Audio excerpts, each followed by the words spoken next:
Bantam Doubleday Dell Audio Publishing presents The Triumph of Katie Byrne by Barbara Taylor Bradford, read for you by Kate Burton.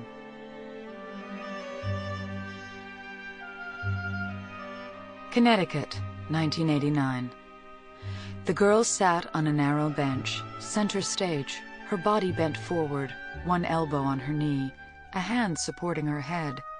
The thinker, deeply thinking, her body language seemed to convey. She was dressed very simply, boyishly, in a loose gray knitted tunic, cinched by a black leather belt, worn with black tights and ballet slippers. Her long reddish gold hair was plaited, the plaits wound tightly around her head, so that the finished effect was like a burnished copper cap gleaming under the pin spot shining down. The girl's name was Katie Byrne, and she was 17, and acting was her entire life. She was about to act for her favorite audience, an audience of two, her best friends, Carly Smith and Denise Matthews. They sat on straight-backed wooden chairs in front of the makeshift stage in the old barn which belonged to Ted Matthews, Denise's uncle. Both girls were the same age as Katie and had been friends since childhood. All three were fellow members of the amateur acting group at the high school in the rural Connecticut area where they all lived. Katie had chosen to perform a speech from one of Shakespeare's plays at the school's upcoming Christmas concert. It was only 2 months away, and she had recently begun to rehearse the piece. Carly and Denise were also perfecting their chosen speeches for the same concert, rehearsing with her in the barn almost every day. Now at last, Katie lifted her head and focused her blue eyes on the back wall of the barn, as if she saw something visible only to herself. Taking a deep breath, she began. To be or not to be, that is the question. Whether 'tis nobler in the mind to suffer the slings and arrows of outrageous fortune, or to take arms against a sea of troubles and by opposing end them. To die. Abruptly, Katie stopped. She jumped up off the bench, walked to the edge of the stage, looked down at her friends. "I'm not getting it right," Katie wailed. "Yes, you are, and you're wonderful," Carly cried. "Nobody does Shakespeare the way you do it. You're the best, Katie." "Carly's right," Denise agreed. "It's the way you act the words, say them. You make sense out of them, and there's never been a Hamlet like you." Katie burst out laughing. "Thanks, Denny, but there were a few others before me. Laurence Olivier and Richard Burton. They were the greatest classical actors on the English-speaking stage, just as Christopher Plummer is the greatest classical actor today. And listen, I keep telling you, it's all to do with understanding the meaning of the words, and also with punctuation, knowing when to run the words on without pause, and when to pause to breathe." She let the sentence trail off, knowing now was not the right time to give Denise another acting lesson. Returning to the bench, she sat ruminating for a moment or two. Whatever her friends said, Katie knew that her performance was slightly off today.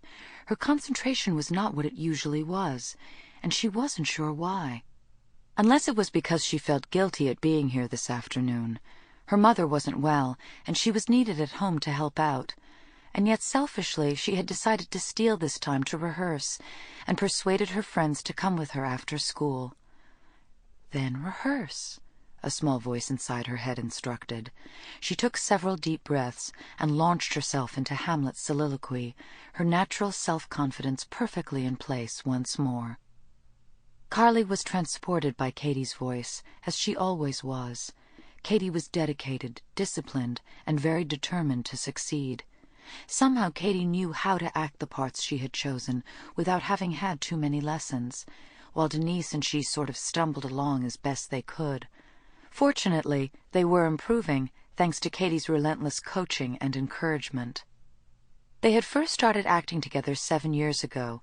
Denise's Uncle Ted had let them make use of the old barn at the far end of his property, and they had created a makeshift theater out of it.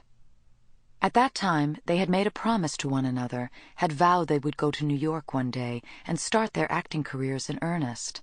Making it to Broadway was their big dream. Katie kept promising that the three of them would move to the city once they finished high school, and that eventually they would be stars on the Great White Way. Carly hoped this would come true, that they would have their names in lights, but sometimes she was filled with doubts. Denise had no doubts whatsoever, and as she sat next to Carly, she was absolutely positive that their dreams would soon materialize. When they went to New York, they would find an apartment to share, go to acting school. It was all going to work. Katie stood up, moved downstage right. To die. To sleep, perchance to dream. Flawlessly, Katie went on to complete this most famous of Shakespearean speeches. When Katie was finally finished, she remained motionless for a second or two, and then she smiled at them broadly, sure in the knowledge that she had managed to get the speech right at last. Her friends bounded up onto the stage, hugged her, congratulated her. "Thanks, but don't you think I should rehearse again tomorrow, just to make sure?" "We're not going to let you hog the stage tomorrow," Denise announced. "You're going to rehearse us because we still need it. And if you don't, you might find yourself going off to be a Broadway actress all by yourself." "Never. You'll both be with me," Katie declared, pulling the girls closer, putting an arm around each one of them, glancing at Denise admiringly. Her velvet brown eyes, full of hidden depths, were sparkling. She was never anything but high-spirited and happy, bubbling with laughter and good humor. She had a kind of golden radiance about her, with her long blonde hair and pink and white porcelain skin. She was a genuine all-American beauty. In contrast, Carly, who had been Katie's closest friend since they were toddlers, was very different. She was quieter, and her seductive, rather dramatic looks belied her retiring, gentle nature. Katie thought that even in her school clothes she looked voluptuous. Carly had a beautiful, if diminutive, figure, and with her short dark curls and pansy violet eyes, she had the look of a young Elizabeth Taylor. With a sudden rush of emotion, Katie felt her abiding friendship and love for them both flowing through her. They were her dearest, her very best friends. "It's the three of us or nothing, and I'll be glad to rehearse with you tomorrow.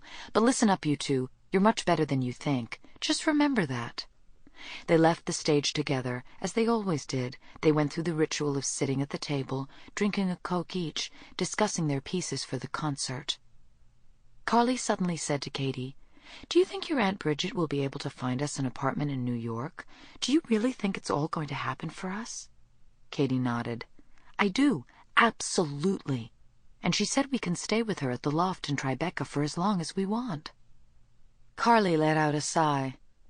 "Just think, next year at this time we'll be in the big city, attending drama classes and camping out at Aunt Bridget's fancy loft." "Hey, it's not all that fancy," Katie exclaimed, "but it's comfortable." She jumped up, headed toward the curtained alcove which they used as a changing room. Pulling the curtain open, she stepped inside. "I've got to hurry. I'm really late to help Mom with supper." She eyed the Portia and Desdemona costumes and other items strewn around. "I just don't have time to help you tidy up. I'm sorry." "That's no problem," Carly assured her. "Nobody ever comes to the barn except us." Within seconds, Katie was stepping out of the curtained alcove, wearing her school clothes and struggling into her jacket. "See you in class tomorrow," she said, as she rushed to the door. Katie closed the heavy barn door behind her and shrugged deeper into her jacket. It had turned cold, and she shivered as she hurried up the hill leading to the highway. Suddenly, out of the corner of her eye, she saw rapid movement close to the mass of rhododendron bushes growing in profusion on the hillside.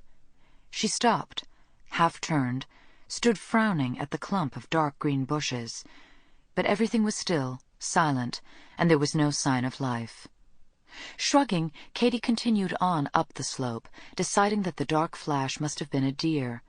There were a great number of them in the Litchfield hills, and they were becoming bolder. Everyone's gardens, her mother's included, attested to that fact. Within minutes, the hillside flattened out into a piece of barren land that stretched all the way to the highway. This cut through New Milford, ran up to Kent and the small towns beyond. Katie paused at the side of the road to let a truck pass, and then ran across to the other side. Sample complete. Ready to continue?